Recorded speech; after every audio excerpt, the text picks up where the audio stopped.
College of Engineering YouTube channel. I am Dr. Sanjeevani Shastri from Department of Physics. Today we will see Gauss law, that is electrostatic part 2. First, it is important to consider electric flux.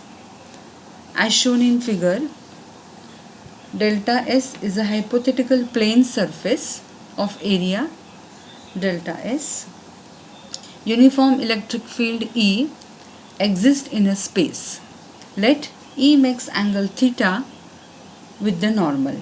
Then quantity delta Q is equal to E into delta S cos theta is called the flux of electric field through the surface delta X. Electric flux is a scalar quantity.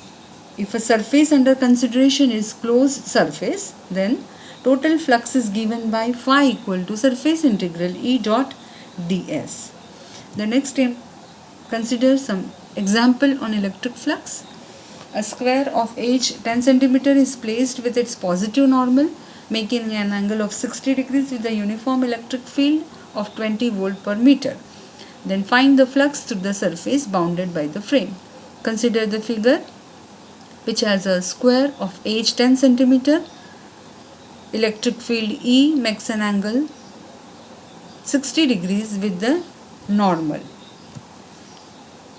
The surface considered is a plane and the electric field is uniform. Hence the flux delta phi is E dot delta S. Delta phi equal to E delta S cos theta. Putting the value of E delta S and cos theta, we get delta phi equal to 0.1 volt per meter. Then what is solid angle? Solid angle is the generation of plane angle.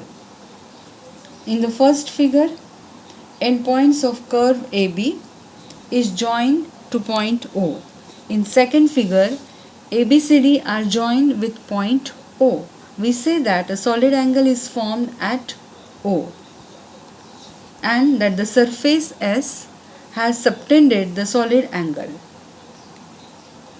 The solid angle is formed by the lines joining the points on the periphery with O. The figure looks like a cone.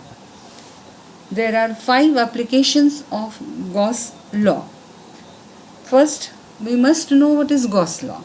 The flux of the net electric field through a closed surface equals the net charge enclosed by the surface divided by epsilon 0.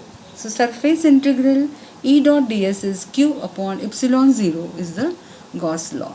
There are 5 applications of Gauss law. They are charge conductor, electric field due to uniformly charged sphere, electric field due to linear charge distribution, electric field due to a plane sheet of charge, electric field near a charge conducting surface. Consider one by one. First, charge conductor. Look into the figure. When a charge conductor is placed in an electric field, electrons get redistributed. Consider a Gaussian surface around a conductor. As the electric field at all points is 0, the flux is also 0.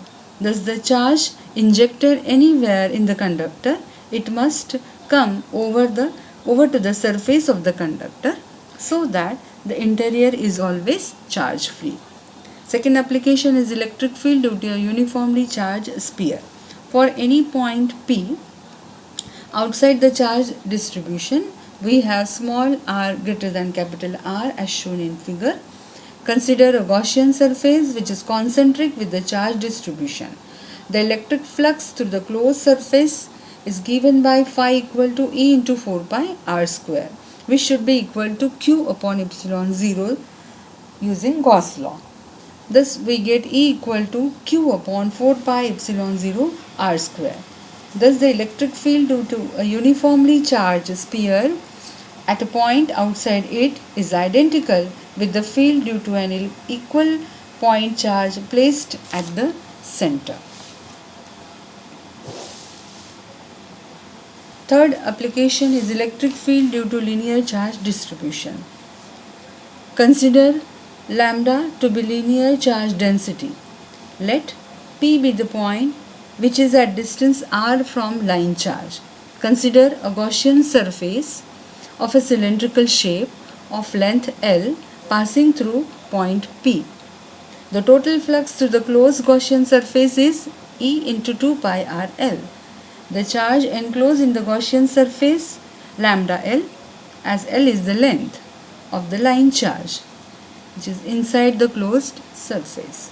So we get E into 2 pi r L is equal to lambda L upon epsilon 0, and hence we get E is equal to lambda upon 2 pi epsilon 0 r. The fourth application is electric field due to a plane sheet of charge. Consider a large plane sheet of charge with surface charge density sigma. We have to find the electric field at point P. Choose a Gaussian surface A passing through P and parallel to the charge sheet.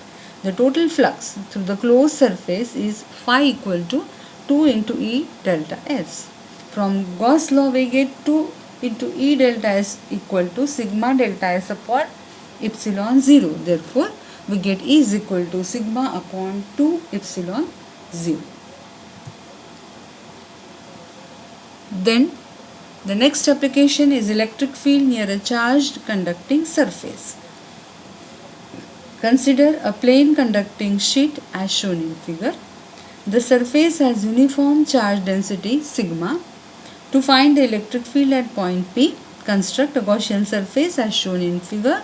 The flux through the plane surface A is phi equal to E into delta S. Using Gauss law we get E delta S is equal to sigma delta S upon epsilon 0, and hence we get E equal to sigma upon epsilon 0. Then the potential at point is given by Q upon 4 pi epsilon 0 R. Then electric potential energy of a uniformly charged sphere. Consider a charge is brought from infinity to a given point. The work done is given by W is equal to Q square upon 4 pi epsilon 0 R. The important point from this Gauss law is earthing a conductor. If a conductor is connected to earth, the potential of the conductor becomes equal to 0. Earthing a conductor is a technical job. A thick metal plate is buried deep into the earth. The electric wiring in our houses has 3 wires: live, neutral and earth. The live and neutral wires carry electric currents. The earth wire is buried in the earth. The metal bodies of electric appliances such as iron, refrigerator are connected to earth wire to prevent from electric shock.